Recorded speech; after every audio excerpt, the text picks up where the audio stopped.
Ayaw papasok! Ayaw papasok! Ayan, gagawa kami ng alaga ko ng bracelet. Bracelet making. Aywa, bracelet making. No, necklace making.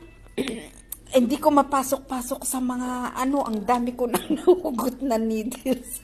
Tapos pinaano ko sa alaga ko. Sabi niya, saan ipapasok? Ipapasok daw niya dito. Nakakatuwa itong alaga ko.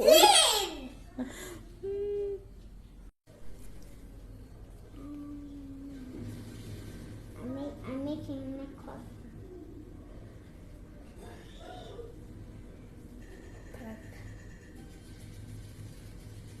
I'm making food from here.